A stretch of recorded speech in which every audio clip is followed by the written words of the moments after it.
Hey class, today let's talk about databases. I'm not really sure what a database is, but it's a fancy word. A lot of times I confuse databases with simple spreadsheets. So, what is a database? According to the slide here, it's a structured collection of related information. So, it's a lot like a digital filing cabinet where your drawers are what are called tables in a database. Folders in the drawer are records, those are rows, and the individual pieces of paper or sheets in those folders are fields, and those are collected in columns. So it is structured like a spreadsheet, but we have multiple spreadsheets, so rows and columns. So that leads me to the next slide. Why use a database instead of just Excel?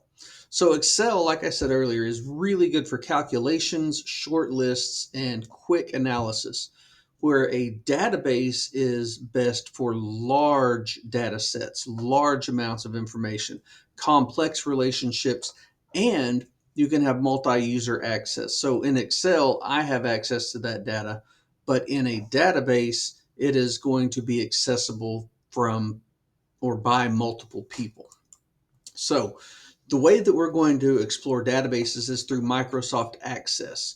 So Microsoft Access can create and manage tables that store your data. You can run queries which search and filter the data that are in your tables. You can create forms for easy data entry, and you'll see that. And then you'll also be able to generate reports which present those results. So if I was running a store and it was just one little store, maybe a side hustle, that's what you young kids call it these days, right? Um, I could probably do that with a spreadsheet. But if I had multiple stores, that would probably be too much information to keep straight on each individual tab. So I might use a database to store all that information and ask questions and run queries. So what we'll learn in the unit is how to design and create tables, how to relate data between those tables, make sure that they're related and uh, formatted correctly so that they can read one another.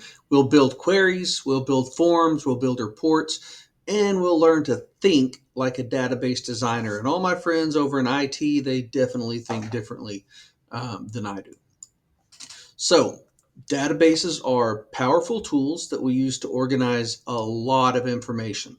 And by the end of this unit, you should be confident using Microsoft Access.